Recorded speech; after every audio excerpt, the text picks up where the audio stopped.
Vitória.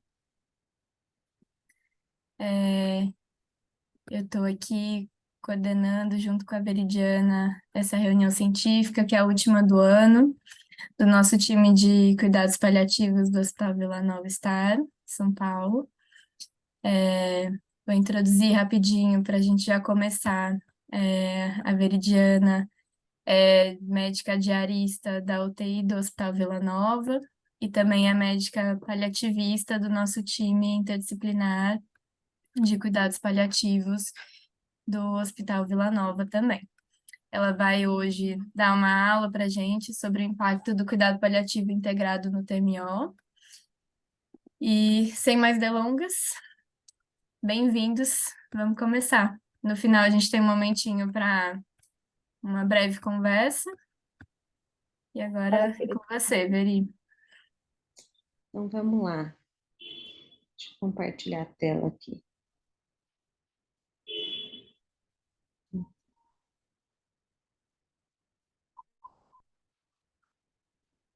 Estão vendo? Sim. Só fechar aqui, senão... Só diminuir aqui, senão não consigo ver. Opa! Por que a gente decidiu falar sobre isso, né? Acho que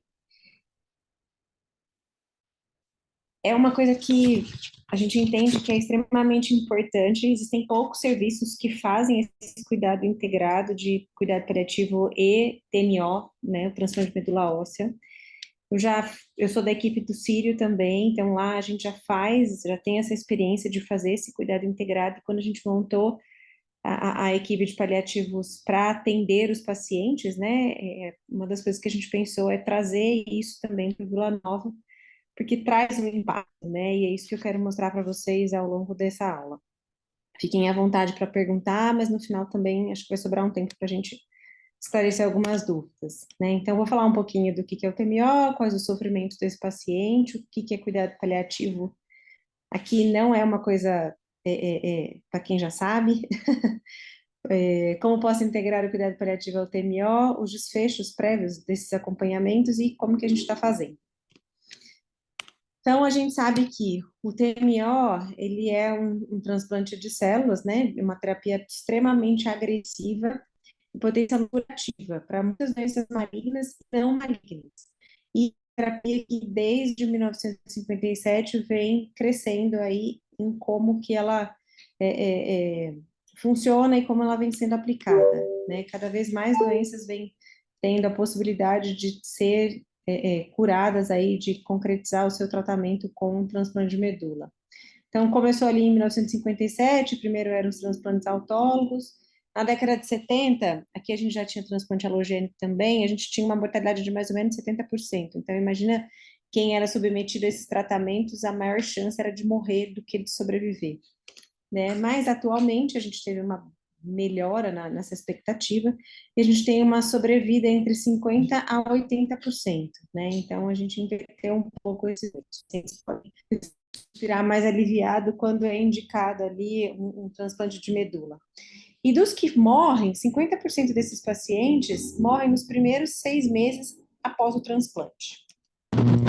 E quais sofrimentos desse paciente durante o transplante? A gente entende que principalmente é causado pelo regime de condicionamento, que são em altíssimas doses, e complicações desse tratamento, né? Então, eles têm uma químio pré, tem radioterapia, então tudo isso já começa a trazer vários sintomas para esse paciente.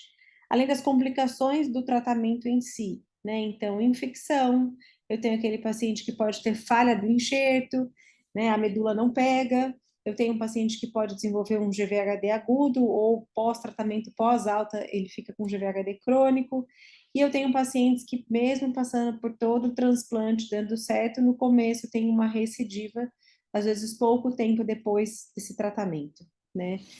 A gente sabe também que tem efeitos bastante tardios desses tratamentos e que são por altas toxicidades. Então, eles resultam em carga de sintomas grandes e uma perda funcional extremamente importante, né? Então, por exemplo, é um paciente às vezes que não vai voltar a ser uma pessoa funcional naquilo que ele era antes, né? Então, o seu papel na família não é mais o mesmo, o seu papel no trabalho não é mais o mesmo. Ele, como ele não é mais o mesmo, porque se é um paciente que às vezes desenvolve um GVHD, vai usar corticoides em dose alta, ou então vai usar alguma outra medicação e ter complicação, né? Quando eu penso, às vezes, esse paciente em corticoide em dose alta, fisicamente ele vai ficar totalmente mudado, então alguém que vai ter uma face coxingoide, tem um aumento de gordura abdominal, um aumento de gordura torácica, estria, vai ter uma fraqueza muscular extremamente importante, então não vai conseguir desenvolver atividades que ele fazia antes. Visualmente, o rosto desse paciente muda, então ele tem uma perda dele mesmo, né? Além do cabelo que caiu lá durante o transplante, e isso vai desenvolver uma perda de qualidade de vida com sofrimento físico, emocional e espiritual durante todo este processo, desde o período do transplante quanto no pós-transplante, né? E de sintomas físicos, o que que a gente mais vê nesses pacientes?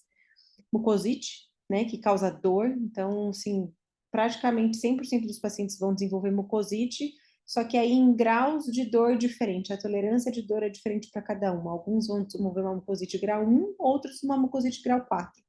Então, e a tolerância de dor, às vezes eu tenho pacientes com uma mucosite grau 1 que tem uma dor muito mais intensa do que aquele que tem uma mucosite grau 3, né? Isso, lembrando que sempre dor é uma experiência individual. Então, aí cada paciente vai encarar isso de um jeito. Então, e isso é algo que incomoda muito, porque faz o paciente não conseguir se alimentar, faz o paciente às vezes nem conseguir falar, engolir saliva. Então, é uma coisa que traz bastante transtorno durante a internação, né? Fadiga é outro sintoma extremamente prevalente nesses pacientes. Eu sempre falo, quando a gente conversa com os pacientes, que quase 100% dos pacientes, de novo, a tolerância de cada um é diferente, mas fadiga todos têm, e quando tem, eles têm que respeitar esse sintoma, né? Náusea e vômito, diarreia, edema. Então, são pacientes que ganham bastante peso durante a internação, porque eles recebem muito soro durante a internação por conta dos tratamentos, precisam ser muito hidratados. Então, é um paciente que, de repente, ganha 5 quilos em 1, 2 dias, né? E fazer manejo dessa volemia também é algo que não é tão simples, né?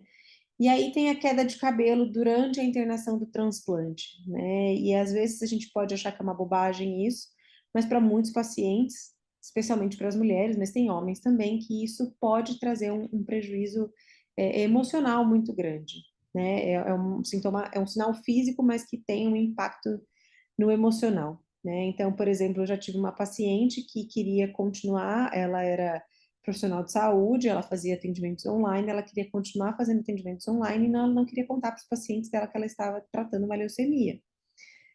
Ela ainda não tá, ela ainda estava com cabelo, ela continuou durante todas as internações fazendo atendimentos, mas no transplante a gente combinou com ela que não dava, né? E como é que ela ia fazendo pós-transplante o atendimento desses pacientes sem cabelo, né? As pessoas iam desconfiar que tinha algo errado ali. Então, ela mandou fazer uma peruca, mas teve um conflito muito grande porque a peruca não ficou igual ao cabelo dela. E aí, e para ela isso era importante porque não estar igual significa que tinha acontecido algo, né? E as pessoas iam perceber. Então, a queda de cabelo é algo que tem consequências bastante importantes para os pacientes, né? Algumas pessoas que não ligam, mas quando elas se importam, a gente tem que acolher e validar esse sofrimento, né? E todos esses sintomas físicos, a gente tem que lembrar que esse paciente fica internado por no mínimo 4 semanas, né? Então, aí eu tô falando um transplante liso, que não acontece nada, que vai tudo bem, são 4 a 6 semanas de internação. Então, eu já tenho um paciente com muitos sintomas físicos e um paciente que vai ficar isolado. Eu estou contribuindo para um declínio de qualidade de vida, né? Um paciente que não tem lazer, o máximo que ele consegue fazer é trazer um livro, assistir uma série, mas outras coisas que ele gosta de fazer da sua rotina, ele vai estar privado dessas coisas. É alguém que não vai conseguir estar num ambiente de casa, vai estar num ambiente hospitalar, por melhor que seja o quarto, tem uma janela, tem uma televisão legal, é um quarto de hospital, e muitas vezes esse paciente vai ter que ficar confinado dentro do quarto, não vai poder sair nem para andar no corredor do transplante de medula óssea, né? Se ele tem algum vírus respiratório, algum isolamento, ele vai ter que ficar confinado num quarto pequeno, né? Sem nem poder sair dali. Isso, imagina, 30 dias, né? Ele vai ter privação do convívio com seus amigos, com familiares, a depender do hospital que você tá, você tem mais ou menos restrições entre acompanhantes. Então, tem lugares que permitem troca de acompanhantes, tem lugares que não permitem troca de acompanhantes. Então, você está falando de novo de ficar de 4 a 6 semanas sem convívio social, né? Às vezes são pessoas que pode ser que elas levem coisas da espiritualidade para lá, mas às vezes pode ser que não, né? Isso vai depender de cada paciente. Ele vai estar naquele momento assim com um déficit de saúde, né, física, e trabalho, alguns pacientes até levam coisas para trabalhar, mas quando não dá para se fazer como home office, não tem como manter isso durante a internação, né? E tudo isso faz com que a gente também tenha, afete muito o humor desse paciente. Então, é um paciente que provavelmente fica um pouco mais entristecido durante a internação, né? E o sofrimento que os pacientes experimentam durante o transplante muitas vezes persiste, né? E tem consequências psicológicas de qualidade de vida a longo prazo. Então, eu estou falando ali que começa nessas 4 a 6 semanas, mas isso pode se perpetuar depois do transplante, na alta do transplante, né? E isso exacerba ainda mais a morbidade do TMO, né? E apesar dessa carga física e psicológica que os pacientes são submetidos, né? A gente tem visto que tem saído alguns trabalhos que mostra que intervenções para melhorar a qualidade de vida e reduzir o sofrimento durante o transplante ainda são muito limitados, né? Apesar da gente ver que tem muito problema, a gente tem pouco estudo falando que, puxa, a gente pode fazer uma intervenção. Mas os que a gente tem feito, vocês vão ver que os resultados são bons. E muitas vezes os médicos consideram esses sintomas como algo esperado do transplante inalterável, né? Como assim? Por exemplo, quando o oncologista prescreve uma quimioterapia, né? Ele já fala para o paciente, ó, você vai ter náusea, vai ter vômito, e isso é esperado. E o paciente fica lá passando mal por alguns dias, uma qualidade de vida horrorosa, não consegue nem sair de casa, não consegue se alimentar, tá com náusea e vômito, fadiga. Ah, mas o oncologista falou que era normal, que era esperado mesmo, né? Então tudo bem. Não, não é tudo bem. Esperado vai ter, ok, mas eu posso não deixar meu paciente sofrendo com náusea e vômito, né? Eu consigo manejar esse sintoma e que ele minimamente consiga continuar ali com uma vida ativa, mesmo durante o tratamento, né? A carga de necessidade psicológica não satisfeita, ela é elevada tanto durante o transplante, né, quanto nos sobreviventes, nos adultos que são submetidos ao transplante, quanto nos sobreviventes do transplante, né? E tem evidência de que essas questões psicológicas são subreconhecidas e subtratadas, né? Então, a gente percebe, assim, quando a gente está acompanhando os pacientes, que às vezes a equipe da Hemato ou a equipe própria ali do TMO não percebe, às vezes, algumas questões do paciente, porque está muito envolvido, às vezes, no cuidado, está difícil de lidar com o sofrimento, ou é isso, né? Já sei que vai ficar assim, então tá tudo bem, né? Opa, né? A carga de sintomas, né, e os problemas psicológicos, eles têm consequências negativas, né? Então, tem prejuízo na qualidade de vida, limitação no funcionamento físico, social e profissional. Às vezes vai piorar a não adesão desse paciente ao tratamento, ao cuidado. Então, é um paciente que toda hora recusa que entre no quarto ou que reclama se recusa a receber alguma medicação, né? E isso vai aumentando o tempo de internação. Depois, né, esse paciente conseguiu terminar o tratamento, pegou medula, essa transição de volta ao local de trabalho, à escola e aos papéis familiares, ela pode ser afetada também negativamente pela carga de sintomas e pelas limitações físicas associadas aos efeitos persistentes e tardios, né? Por exemplo, né, que eu citei para vocês, o GVHD agudo ou crônico, né? Eu já tive uma paciente que tem um GVHD crônico, tratou com corticoide, ela está extremamente cuxingoide, para tentar desmamar o corticoide, estavam tentando outras medicações, e ela fez inúmeras complicações por outras medicações, como o rituximab, né? Então, não é tão simples assim, né? Esses pacientes podem ter tanto suas prioridades de vida quanto seu bem-estar espiritual, né? Pode ter alterado tanto positivamente quanto negativamente. Isso vai tudo depender da experiência que ele teve durante o transplante, né? A gente sabe que esses pacientes têm mais ansiedade, esses pacientes têm mais depressão, maior sofrimento psicológico, transtorno de estresse pós-traumático. Às vezes podem ficar com comprometimento cognitivo por conta das medicações, por conta das complicações. Tem problemas de encargos financeiros, então é um tratamento extremamente caro, que às vezes o convênio não cobre 100%. Então, o convênio, sei lá, o paciente consegue fazer um transplante com uma liminar, e aí facilita esse caminho. Ou eu vou pedir quem tiver aberto só fechar o áudio, por favor.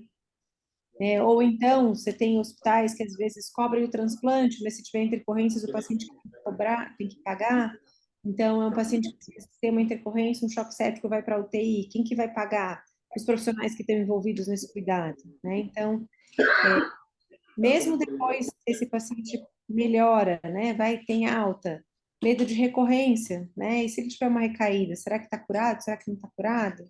E medo da morte, né? Que muitas vezes esses pacientes não expressam isso, mas quando a gente pergunta ativamente, esses pacientes invariavelmente trazem um medo de morrer, né? Provavelmente, se a gente for pensar ali na estatística, hoje em dia está muito melhor do que era no passado. Mas mesmo assim, né, eu estou falando assim, entre 50% e 80% de sobrevida, ou seja, eu posso ser esses 30%, 50% que não vai sobreviver. Uhum.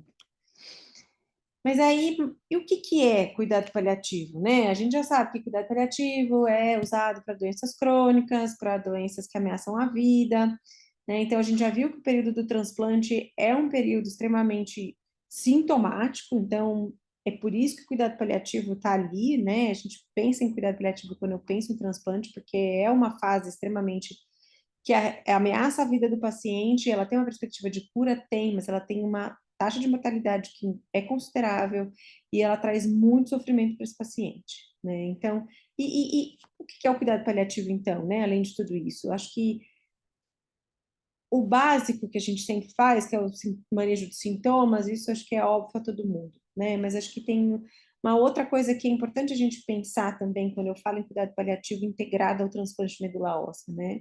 Que é o planejamento antecipado de cuidado, né? Que é uma característica central do cuidado paliativo também. Então, esse planejamento antecipado é um processo que vai incluir o fornecimento das informações médicas sobre as escolhas disponíveis, discussões sobre os objetivos de cuidado e os valores, preferências e prioridades relacionadas aos cuidados de saúde do paciente, tomada de decisão compartilhada e documentação, né, das prioridades do paciente para fornecimento de cuidados futuros. A gente espera que tudo vá bem durante o transplante, né? Mas tem pacientes que a gente sabe que não vai tão bem. Então a gente tem que entender quando as coisas não foram tão bem, o que que faz sentido nesse cuidado, né? Como é que a gente vai agir? Como é que a gente vai atuar? Extremamente importante, né? A comunicação de informações prognósticas aos pacientes e familiares, a participação de reunião familiar periódica e de rotina, principalmente quando eu tenho uma alteração no quadro desse paciente, porque são coisas totalmente novas. Então, a família não é algo que eles estão acostumados, né? Então, se acontece qualquer intercorrência nova, a família fica ansiosa. Então, é importante a gente sentar, explicar, ver se tem alguma dúvida, né? E isso sempre é importante quando eu tenho uma alteração de quadro clínico ou uma transferência do paciente para UTI, né? Então, às vezes eu tenho um paciente que tem uma reação à quimio, por exemplo, que é, puxa, eu já sei que vai ter, porque é uma coisa esperada, quase todos os pacientes que recebem essa quimio vão ter essa alteração, mas meu familiar não sabe, meu paciente não sabe, né? Então, é importante a gente pôr todo mundo na mesma página para diminuir a ansiedade e entender o que está acontecendo, né? É importante também fazer um apoio psicológico, fortalecer essa tomada de decisão, né? E um outro papel que a gente tem também, a gente não está lá 24 horas no hospital, não consegue estar vendo o paciente 24 horas.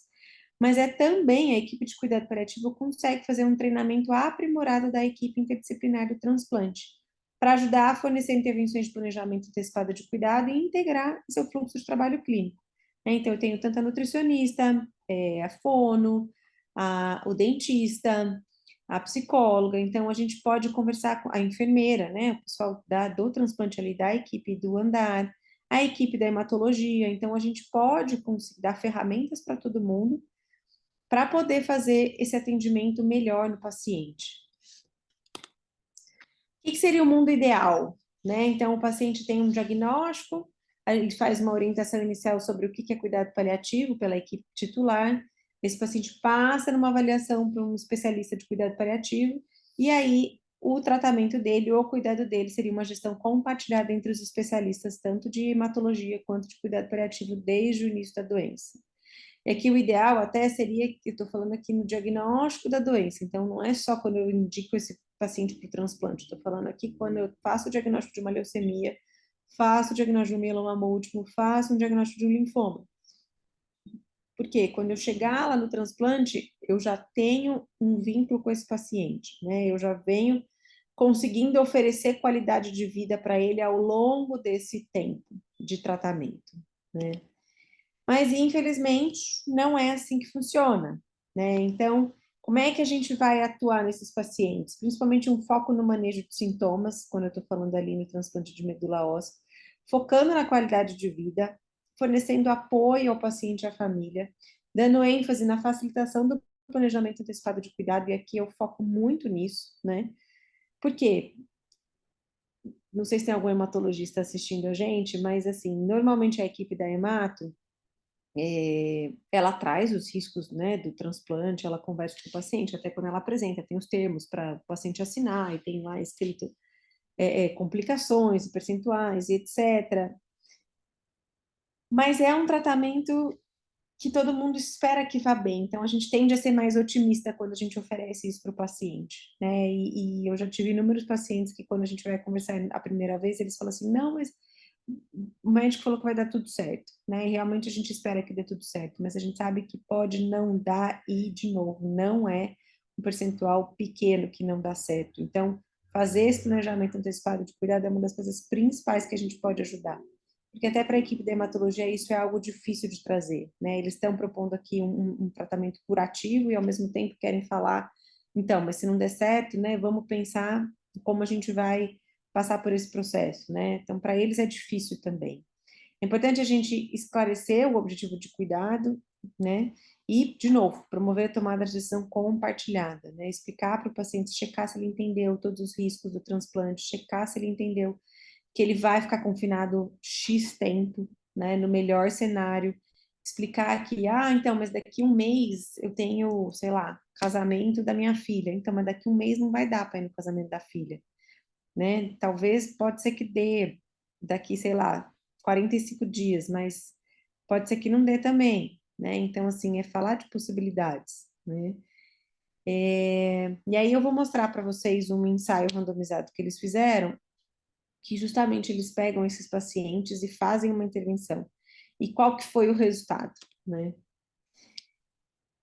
E eu sempre falo que também o cuidado paliativo é acolhimento de emoções, né? E aqui emoções, de novo, não só do paciente, mas como da equipe médica e da equipe multi. Eu acho que esse é um papel muito importante da equipe de cuidados paliativos no transplante. Então, fazer um trabalho conjunto, integrado.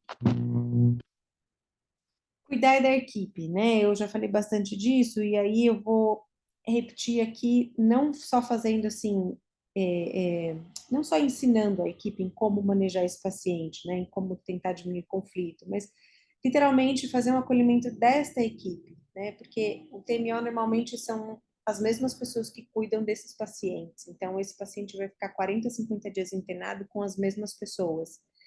Então, surgem conflitos, surgem demandas, muito sofrimento, principalmente quando as coisas não vão tão bem ou quando tem muito sofrimento do paciente.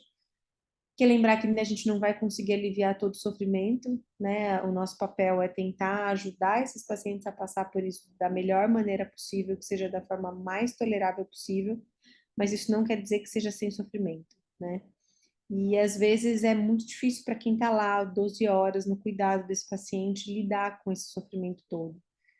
Então, a gente tem um papel extremamente importante de dar escuta para essa equipe, né? Entender quais são as demandas dela, quais são os sofrimentos e as dores da equipe, para ajudar no cuidado com o paciente. Então, esse é o trabalho que eu falei para vocês, que eles pegaram, um trabalho feito em 2016. Eles randomizaram pacientes em dois braços. Um braço eram pacientes que todos eles eram submetidos a transplante de medula, mas num braço eles pegaram pacientes que foram acompanhados por uma equipe de cuidados paliativos desde o início, e num outro braço eles fizeram só o transplante sem acompanhamento e o padrão, né, de equipe multidisciplinar que já tem. O que eles focaram nesse trabalho? Tinha um atendimento, só que aqui cuidado paliativo eles chamaram de atendimento médico, né, não era um atendimento multi. Esse médico ia pelo menos 2 vezes na semana durante a internação do transplante, né? ele tinha um foco exclusivo no controle de sintomas físicos e psicológicos. Este paliativista não discutia sobre planejamento antecipado de cuidado, discussões sobre metas de cuidado, ou status de código, ou tomada de decisão sobre o fim de vida, né? Não tinha essas conversas. O que eles estavam querendo como desfecho primário? Mudança na qualidade de vida do paciente desde o início até a segunda semana, que era a primeira medida que eles faziam, e depois, como desfecho secundário, eles estavam avaliando a pontuação de humor, fadiga e carga de sintomas avaliadas pelo paciente no início do estudo, em 2 semanas e 3 semanas após o transplante. E aí eles avaliavam qualidade de vida e humor também pelo cuidador no início do estudo e 2 semanas após o transplante. O que eles viram?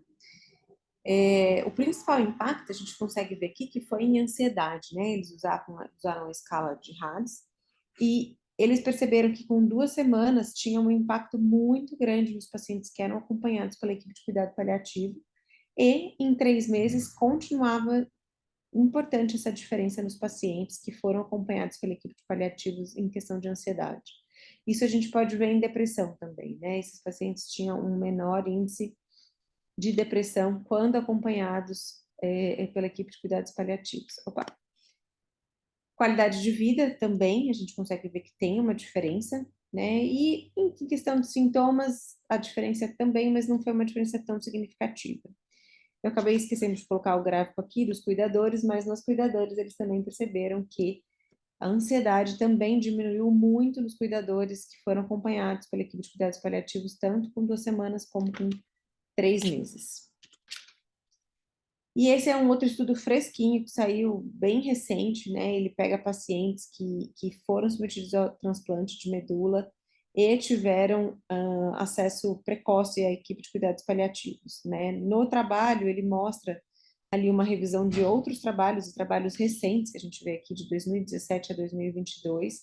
Não são trabalhos exclusivos de transplante de medula, mas sim de pacientes com tratamento oncológico ou não oncológico, né, tanto doença sólida quanto hematológico, que tiveram acompanhamento de cuidado paliativo, fizeram, né, essa diferenciação, né, cuidado paliativo precoce e não cuidado paliativo no tratamento, né, e o que eles perceberam, assim, que todos os pacientes, independente da causa, se era tumor sólido, se era doenças hematológicas ou se eram doenças não malignas, todos os pacientes que tiveram acompanhamento com a equipe de cuidado paliativo precoce tiveram menos visitas ao departamento de emergência, ao pronto-socorro, menos hospitalização, menos ida à UTI. Em alguns tiveram até um favorecimento de óbito em casa.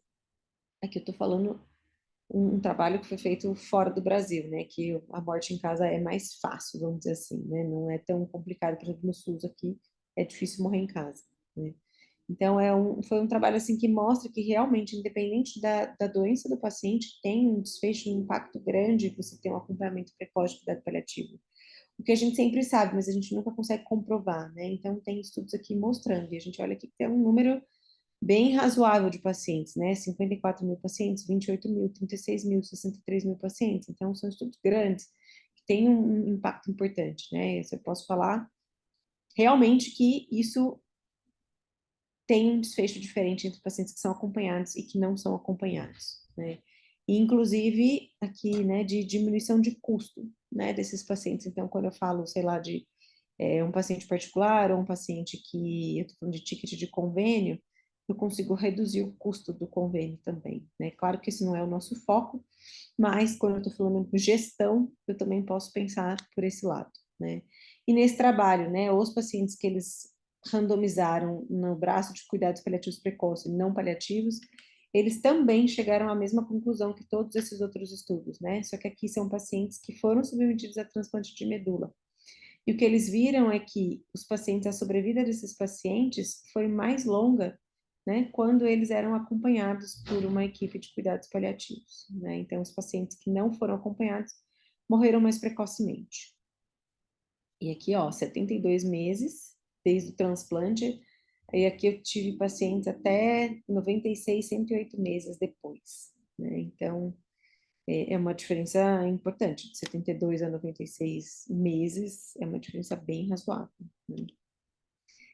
Mas se é bom, se melhora a qualidade de vida do paciente, se eu diminuo sintomas psicológicos, se eu consigo ajudar a equipe, se é tudo de bom, se eu diminuo o custo para os, se eu diminuo o custo, né, apesar de ter o custo embutido do profissional de cuidado paliativo, no geral a gente diminui custo, né, se é tão bom assim, por que que a gente não faz para todo mundo? Cadê a peça que está faltando, né? Primeiro, dependendo do serviço que você trabalha, se você tem um serviço de transplante extremamente ativo, com muitos pacientes, talvez você não vai ter equipe suficiente de cuidados paliativos para atender esses pacientes e todas as demandas que ele tem. Por quê? Lembrar que você tem uma equipe de cuidado paliativo que não é exclusiva para o transplante, é uma equipe de cuidado paliativo que também vai ver outros pacientes no hospital, né? Então, se é uma equipe que é bastante acionada, talvez você não tenha gente suficiente para atender todos os pacientes do transplante, né?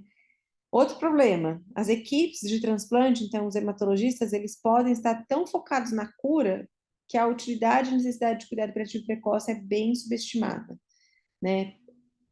Porque algumas equipes ainda têm aquele pensamento, né, atrasado de que cuidado paliativo é para fim de vida, a gente ainda se depara com essa situação, mas também tem aqueles que falam assim, ah, não, tá indo tudo bem, não precisa, né? Lembra que subestima os sintomas emocionais, subestima os sintomas psicológicos e acha que os sintomas físicos fazem parte mesmo do processo, né?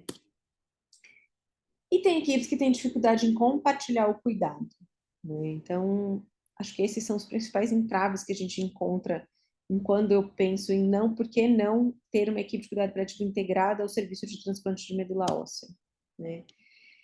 Mas ali, só destrinchando um pouquinho, né, quando a gente fala de equipe insuficiente, né, como é que a gente faz, então? Que talvez esse seja sei lá, a vareta mais fácil aí de puxar, né, desses problemas.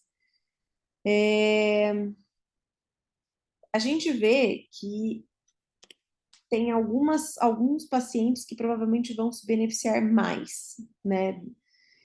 E assim, eu ouso dizer que, na verdade, a maioria dos pacientes vão ter algum desses problemas, né? Que seja uma carga de sintomas significativa e ou refratária. Esse paciente é um paciente que seria importante ser avaliado precocemente por uma equipe de cuidado paliativo. Necessidades familiares e psicossociais complexas, né? Então, eu já tive uma paciente que tinha um transtorno de pânico e ficava claustrofóbica de ficar presa num lugar. Como é que você vai fazer um transplante numa pessoa que não consegue ficar presa num quarto, né? Eu estou falando de uma paciente que vai ficar 30 a 40 dias presa num quarto.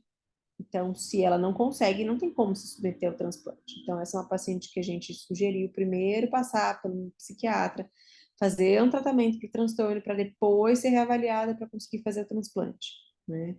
Ou às vezes eu tenho um funcionamento familiar mais difícil, ou eu tenho às vezes um paciente que tem filho pequeno, e a separação dessa mãe, desse filho pequeno é algo extremamente traumático para essa mulher, né? Então, e é algo que provavelmente vai trazer algum transtorno durante o tratamento, né? Pensando assim, ela não vai dar conta de ficar todos os dias lá porque ela vai querer ir embora por conta do filho. Então, assim, também é um paciente que seria importante a equipe acompanhar, né? O paciente com prognóstico desfavorável ou múltiplas comorbidades que poderiam pressagiar um resultado ruim. A equipe de hemato, quando faz o transplante, eles já imaginam que alguns pacientes vão ter um transplante mais turbulento do que outros, né? Quando a própria equipe pensa nisso, que esse paciente aqui, putz, vai ser transplante assim, vamos respirar fundo e vamos, né? Esse é o paciente que provavelmente também, pode ser que não aconteça nada, mas pode ser que aconteça muita coisa. Então, esse é um paciente que o ideal seria que a equipe de paliativos acompanhasse desde o começo. Quanto mais idoso o paciente, mais provável que dê problema. Então, o ideal é que tenha uma equipe de cuidado paliativo junto, né? Pacientes com sofrimento psicológico significativo ou que demonstrem habilidades limitadas de enfrentamento, né? Todos os pacientes vão ter medo, todos os pacientes vão ter algum grau de ansiedade, e isso é normal. O problema é quando isso ultrapassa o saudável, né? E isso causa problemas na rotina daquele paciente durante o transplante. Então, quando eu tenho um paciente que não consegue enfrentar a situação do transplante, né? aqui é o coping, né? O enfrentamento é uma tradução meio ruim, assim. E eu não consigo lidar com essas questões, a equipe de paliativos não é que vai resolver, mas é mais uma pessoa que vai ajudar ali, junto com a psicóloga, a dar uma continência nesse paciente. Né? E eu tenho pacientes que já fizeram transplante uma vez, às vezes vem com um segundo transplante, com recidiva de doença, então, ou um paciente que está tendo uma piora de prognóstico impedida por falência de órgãos, ou um paciente que fez complicações com risco de vida, ou transferência para UTI, né? Então, fez um choque séptico ou uma disfunção renal, vai ter que ir para UTI dialisar, o paciente fez uma insuficiência respiratória, vai ter que ser entubado, qualquer um desses problemas, assim, qualquer disfunção orgânica associada ao transplante, a gente sabe que piora o prognóstico, né? Que tem chance de ficar bom, mas a gente sabe que a mortalidade aumenta nesses pacientes, né? E é importante a gente reconhecer isso precocemente e atuar precocemente nesses pacientes, né? Não adianta querer deixar esse paciente no TMO esticando o elástico. Esse paciente, assim que tiver reconhecido que tem uma disfunção orgânica, tem que ir para a UTI para a gente conseguir conter e ele não evoluir com outras disfunções orgânicas, né? Para eu tentar melhorar o prognóstico desse paciente. Né? E os pacientes que com GVHD também.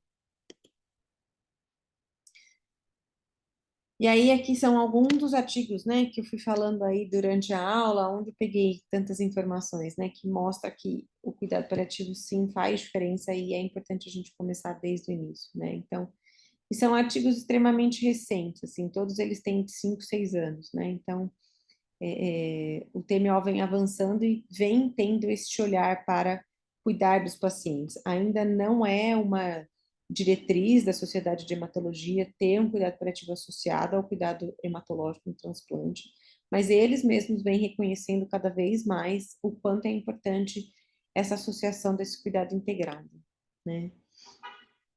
Vocês veem 2018, aqui é um outro artigo, esse acho que é de 2016, esse também é um de 2018. E lá no Vila, né? Como é que a gente está fazendo?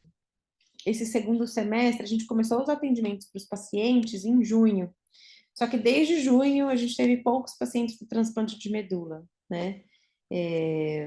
A gente teve pacientes da hemato, né? Mas de transplante mesmo, a gente acabou tendo só um transplante de medula e um carticel, né? E a gente encara no Vila Nova o carticel com a mesma perspectiva do transplante de medula, né?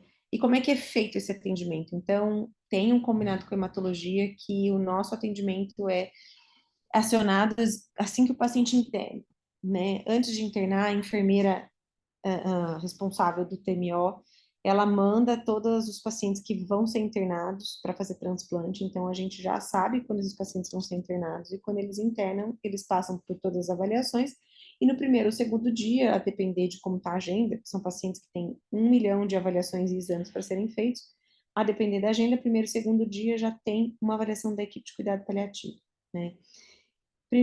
Primeira consulta desses pacientes com a equipe de cuidado paliativo. Primeiro é explicar o que que a gente faz e por que que a gente está ali, né? E nestes pacientes, sim, a gente se apresenta como equipe de suporte e cuidado paliativo, entendendo que como é um cuidado integrado, é um paciente que tem uma perspectiva curativa e eu estou ali no começo do tratamento dele, então eu consigo explicar para ele o que que é paliativo, para ele dissociar de cuidado de fim de vida. Então, a gente faz uma primeira anamnese tentando entender se esse paciente entende a sua doença, entende o que vai ser feito, entende os efeitos colaterais, entende o tempo de internação, se ele entende o planejamento do tratamento, se ele já pensou que as coisas podem não acontecer do jeito que ele espera que aconteça, se ele já pensou quais são os valores desse paciente. Então, a gente tenta fazer uma anamnese focada e sobre isso, assim, para a gente montar um planejamento de cuidados ao longo dessa internação. Claro que não é nessa primeira anamnese que a gente já vai definir, olha, se as coisas não forem do jeito que a gente espera, então aí acho que o senhor não vai para a UTI, não é isso, né? A gente aqui vai fazer uma coleta de valores, entendeu?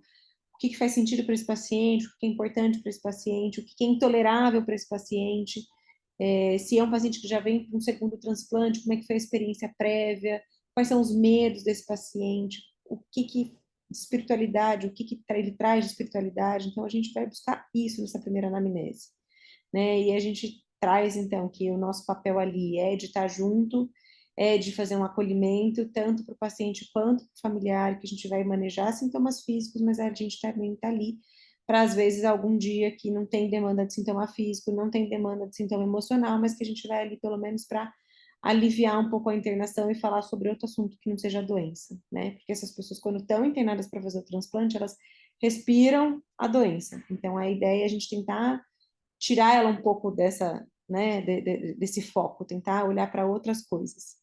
Então, esse é o papel como a gente atende esses pacientes. E aí, durante toda a internação, a gente vai passando visita. A visita vai de acordo com a demanda do paciente. Quando sintomas físicos não controlados, as visitas são diárias. Sintomas físicos controlados, sem demandas, a gente pode intercalar um dia sim, um dia não. Né? Os pacientes costumam ficar com o meu contato, então, quando eles precisam de alguma coisa e eu não estou no hospital, eles podem entrar em contato. E a gente acompanha esse paciente até o fim da internação. Quando esse paciente tem alta e se ele reinternar, a ideia é a gente acompanhar novamente este paciente, porque é muito provável que se ele reinterna é por qualquer complicação do transplante, né? Seja por uma infecção, seja alguma outra coisa, um GVHD, alguma coisa que aconteceu tardiamente. Então, a gente segue esse paciente em todas as internações posteriores. No Vila, especificamente, não tem custo para os pacientes o nosso acompanhamento, então, isso é uma coisa que facilita, né, que talvez às vezes é um entrave para o acompanhamento da equipe de paliativos, mas a gente conseguiu fazer, a gente tem uma gestão, uma diretoria que é super a favor da equipe de cuidado paliativo, então a gente conseguiu fazer um trabalho que não tenha custo para o paciente, então isso facilita bastante. Era isso, gente, que eu queria compartilhar com vocês. Ainda ficou um tempinho aqui para a gente tirar dúvidas.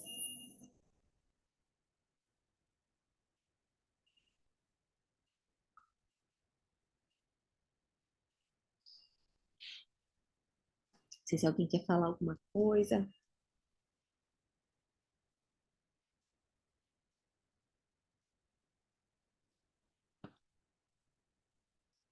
sei se alguém faz também no seu hospital, se alguém que estiver aqui quiser compartilhar a sua experiência.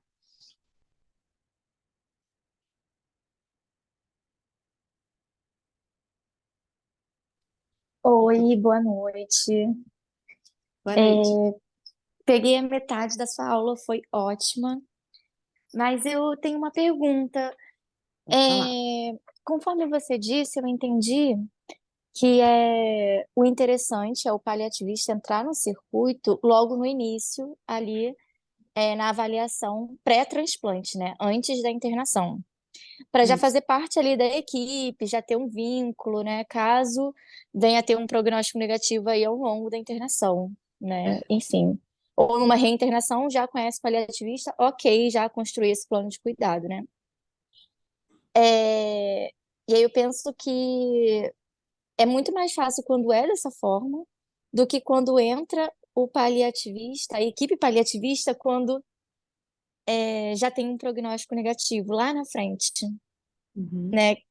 Geralmente eu acho que aciono mais o cuidado paliativo nesses casos, né? Quando o prognóstico já está negativo, quando já está refratário, enfim, quando o quadro já é mais avançado, né? sim, Acho que é muito mais fácil quando se entra no início, né? Na avaliação. com Mas certeza. bem interessante. E o ideal, né, você tocou num ponto bem importante, assim, a gente ainda não está no ideal, porque o ideal seria fazer antes da internação desse paciente, seria ambulatorial, enquanto esse paciente ainda está no processo de indicação de transplante, porque às vezes podem haver pontos ali que a gente pode sinalizar que esse paciente ainda não está pronto para o transplante ou nunca vai estar pronto para o transplante, né? Que às vezes não é uma questão técnica médica da doença, às vezes é uma outra questão, então é mais uma equipe acompanhando e avaliando. Este seria o cenário ideal de todos, né? Que a gente não tem perna para fazer esse atendimento ambulatorial precoce antes da internação do paciente, mas pelo menos a gente consegue pegar o paciente no zero, né? Quando ele chega no hospital. Até alguém perguntou aqui, né, em relação a contato ambulatorial. A partir de janeiro, eu vou começar a fazer ambulatório, que fica lá no OncoStar mesmo. Então, por exemplo, a equipe da Hemato consegue encaminhar esse paciente para mim e pós-internação, se esse paciente ainda precisa, porque tem paciente que a gente dá alta e ele vai ainda em tratamento. Então, uma vez eu tive uma paciente que ela chega com um transtorno de ansiedade extremamente importante, e ela era do interior e um cardiologista tratava ela com Rivotril. Então, não tratava, né? Ela só tomava Rivotril, e ela continuava tendo várias crises de pânico e crises de ansiedade. Ela topou, foi uma paciente que topou, a gente realmente conseguiu fazer um tratamento mesmo para transtorno de ansiedade, consegui desmamar ela do benzodiazepínico, e essa é uma paciente que eu precisei ver depois, né? Que aí ela internou, depois a gente continua acompanhando. Então, tem pacientes que a gente precisa continuar acompanhando mesmo pós o transplante, até para manejo de sintomas, né? Então, o atendimento ambulatorial é importante que continue. Então, no Vila, a gente vai começar agora em janeiro com atendimento ambulatorial para dar continuidade nesse cuidado dos pacientes.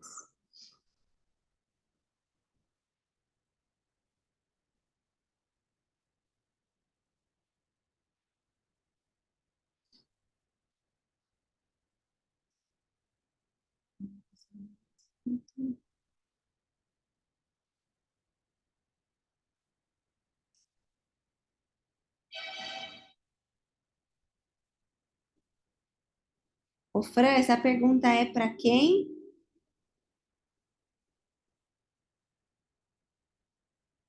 Para mim? Ai, que tá Afonsinho. Eu achei que era uma pessoa. Deve ter sido o teclado, né? Ó, em outro hospital, então no Sírio, que eu também faço parte da equipe de cuidados paliativos, né? Lá a gente já acompanha a equipe do transplante desde 2018. E acho que de 2018 até agora veio um crescente na confiança da equipe da Hemato na equipe de cuidados paliativos, né? Lá também a gente não tem perna para fazer esse atendimento precoce. Acho que a única pessoa que consegue, não é 100% das vezes, em fazer precoce é a psicóloga, que é uma psicóloga da equipe de paliativos, né? E ela também atende no transplante, então ela consegue fazer ambulatorial, a gente médico não consegue. Lá a gente já tem funcionando a enfermeira junto, que a partir de janeiro vamos ter a Fran passando visita também. E aí as visitas são intercaladas entre tanto psicologia, enfermeira do paliativos quanto médico de paliativos. Várias vezes a gente faz avaliação conjunta desses pacientes, então a gente vai fazer atendimento conjunto. A gente percebe assim que os pacientes, a demanda assim, é nítido realmente, assim, que estresse pós-traumático, ansiedade, tudo isso melhora muito, assim, porque a gente vê os pacientes depois, a gente às vezes passa no centro de oncologia para acompanhar esses pacientes que lá no Síria dentro do hospital mesmo, né? Então a gente consegue ver esses pacientes ambulatorialmente quando eles vão transfundir alguma coisa, então a gente acaba passando para ver esses pacientes. E esses pacientes voltam e trazem, assim, uma devolutiva e super agradecem o cuidado durante a internação com a equipe de cuidados paliativos, e eles mesmos relatam que faz toda a diferença, né? Então, porque as pessoas têm muito medo, né? Uma coisa que a gente está falando da década de 70, né? Assim, morria quase todo mundo que fazia transplante, né? Pouco tempo morre menos gente. Então, é agressiva, é uma coisa agressiva, né? Então, você já faz uma coisa sabendo que você tem chance de morrer. Então, eles falam que ajuda muito quando a equipe de paliativos acompanha esses pacientes. E o bom é que a equipe da Hemato tem uma confiança. Então, quando acontece do paciente não ir para um caminho do bem, né, piora o prognóstico, começa a ter complicação, mesmo se esse paciente vai de alta e volta numa segunda internação, a gente consegue conversar com a equipe de hemato e falar, olha, né, puxa, eu entendi que a medula pegou, eu entendi que a doença está curada, mas as complicações que esse paciente está tendo não estão agregando qualidade de vida, a chance de ele morrer é muito grande. Então, a gente consegue ter essa conversa com a equipe de mato e para definir um objetivo de cuidado, né? Hum, quanto tempo? Puxa, aí depende, assim, mas vai um tempo, né? Eu brinco, assim, eu estava no congresso de paliativos umas semanas atrás, assim, o Douglas Crispim virou e falou assim, ele e a Maria, né? Para cada sim que você recebe, são 24 nãos. E normalmente eles avaliam assim a equipe de paliativos num serviço depois de 2, 3 anos, né? O funcionamento da equipe depois de 2, 3 anos. Então, eu acho que demora um tempo. Lá no Vira, assim, a vantagem que a gente tem é ter uma diretoria que é extremamente parceira. Então, quando isso acontece, isso facilita. Aí, agora, o difícil, às vezes, é sensibilizar o corpo clínico, né, do paliativos, né, do hospital. E, normalmente, curiosamente, os hematologistas acho que são as pessoas mais difíceis de aceitarem uma equipe de cuidado paliativo. E, curiosamente, no Vila, a gente tem a equipe da hemato, assim, acho que mais parceira do que as outras equipes. Então, isso é um ponto extremamente positivo. Quando a gente conversa com pessoas que trabalham em outros hospitais, normalmente a equipe de cuidados paliativos tem bastante dificuldade de acesso com a hemato, né? No Vila, muito pelo contrário, assim, a gente tem uma boa relação.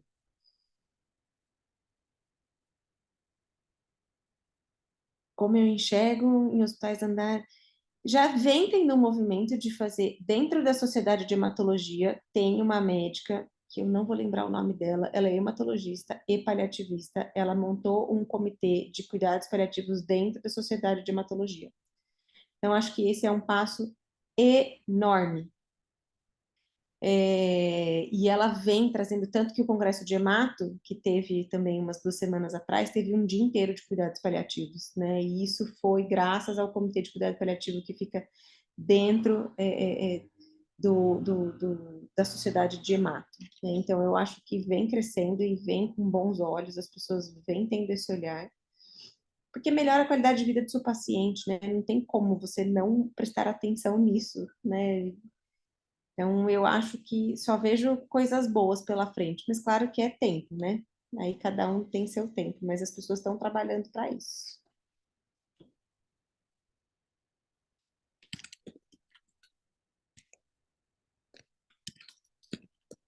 O que mais, gente?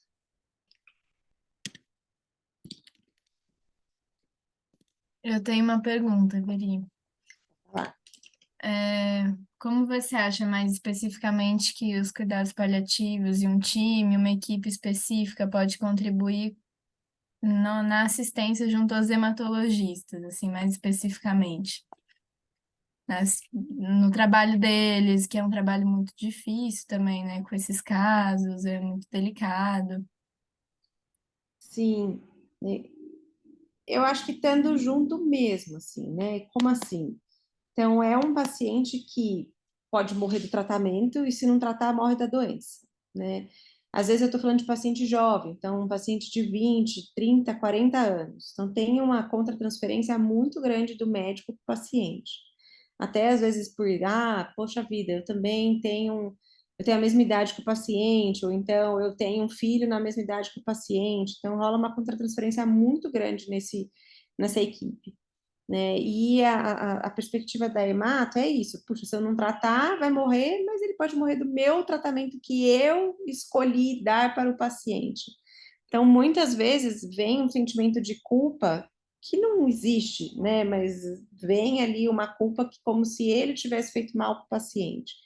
Eu acho que a equipe é importante estar junto justamente para trazer que não, né? Que se você fez o melhor cuidado, aquilo é algo que poderia acontecer, às vezes do paciente não responder da forma que fosse esperado, né? E até às vezes morrer. Então, é o hemato, assim, entender que a culpa não é dele quando as escolhas foram as melhores escolhas tomadas, é ajudar ele a tomar essas escolhas, não tecnicamente falando, eu não vou saber qual químio ele tem que dar para o paciente, né? Não tenho competência técnica para isso. Mas será que esse paciente é candidato à quimioterapia? Então, isso a gente consegue compartilhar, porque às vezes é alguém que está muito debilitado, e não pela doença. É alguém que já está com várias disfunções, que mesmo no melhor cenário não vai reabilitar. Eu posso até tentar fazer uma químio, mas assim, eu vou deixar esse paciente numa condição de vida muito ruim, sem perspectiva de melhora, né? Então, é neste cenário que a gente pode ajudar. Puxa, será que faz sentido fazer essa químio? Né? A doença é tratável, mas esse paciente talvez não seja candidato a esse tratamento, né? Por isso, por isso, por isso. Então, ajudar ele na conversa com a família, né? Entrar junto para fazer essas conversas, porque dar essa notícia para um familiar e para um paciente que não tem mais tratamento, que infelizmente tudo que a gente fez, né, não funcionou, que a doença progrediu mesmo assim, né, e que provavelmente essa pessoa vai morrer da doença, é muito difícil. né? E aí volta naquele sempre assunto que a gente sempre acha que a gente falhou, né? E é o sentimento que ele tem, que ele falhou e não conseguiu curar aquele paciente, que não é verdade, né? Porque não depende dele, né? Depende da doença, depende do organismo da pessoa. Então, acho que às vezes ajudar nessa comunicação com a família, né? E acolher mesmo a equipe médica. Eu falo que é igual família.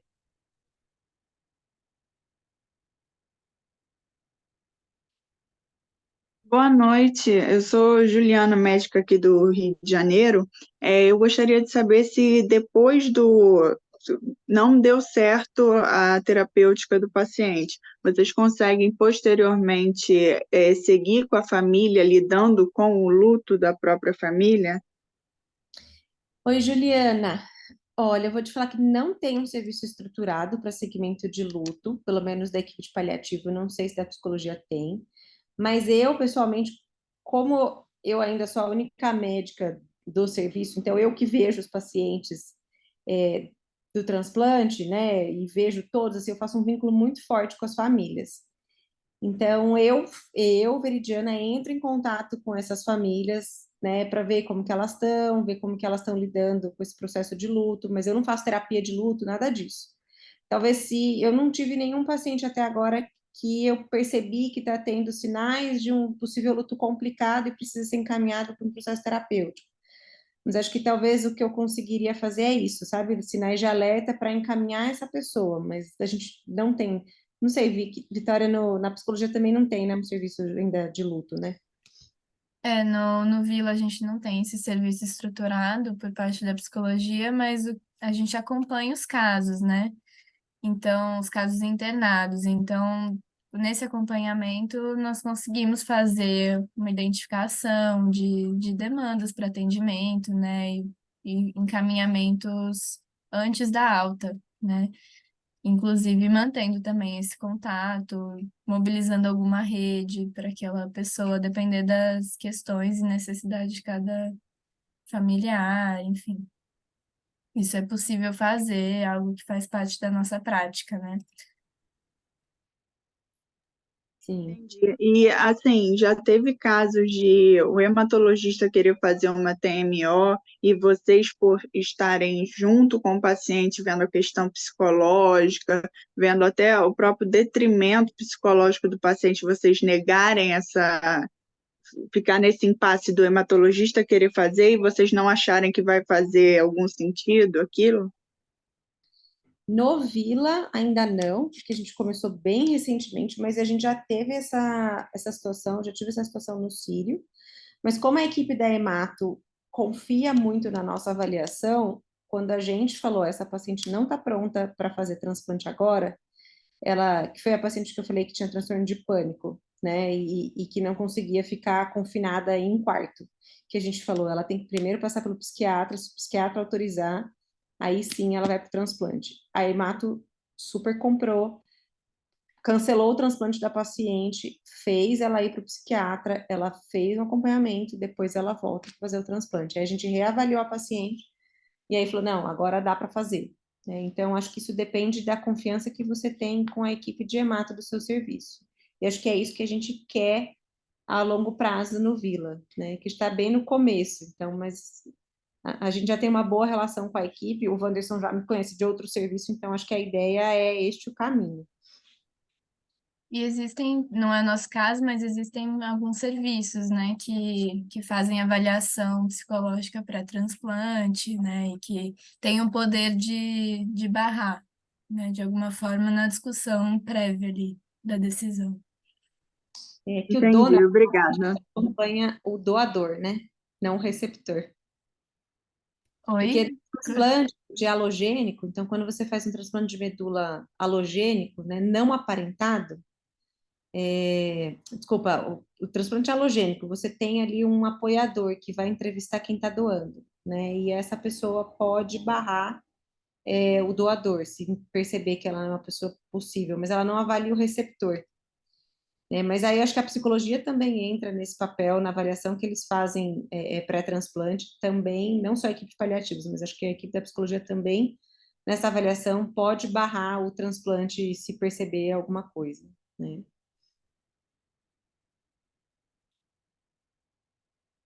E o barrar é assim, né, gente? Você vai lá e dá um feedback, porque a nossa avaliação só faz sentido se você dá um feedback para a equipe, né? Não adianta eu ir lá fazer, escrever no prontuário e ninguém lê o que eu fiz. Então, a ideia é, se você percebe algum sinal de alerta, você levar para a equipe, né? E às vezes é algo que não vai contraindicar o transplante, mas é um sinal de alerta ali, uma red flag durante a internação, para ficar de olho, né? Então, acho que isso é algo que sempre tem que ser compartilhado entre todo mundo que está acompanhando o paciente.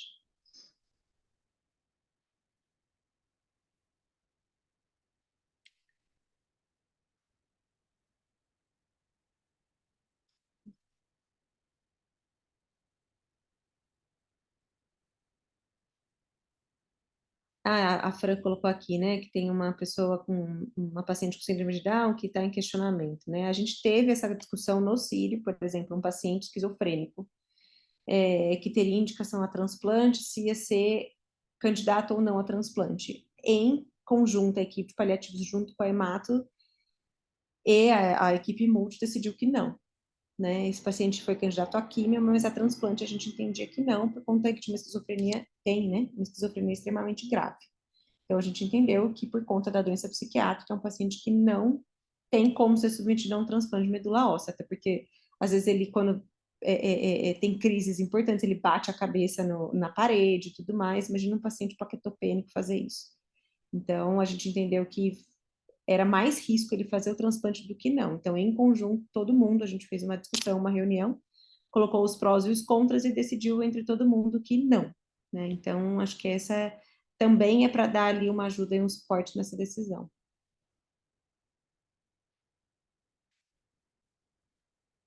Acho que é isso, gente. Passamos do tempo aqui. Tudo bem, fico à disposição se alguém tiver mais alguma dúvida. Muito Mas obrigada pela presença hoje. A gente finaliza muito bem o ano, né? Esse projeto que se iniciou esse ano e que segue ano que vem, com novas reuniões, né? sim, a Que gente vê se volta divulgaremos. janeiro ou fevereiro, mas a gente manda para todos. Sim, Obrigada. seguimos. Boa noite. Tchau, gente. Boa noite. Obrigada, Veri. Foi ótimo.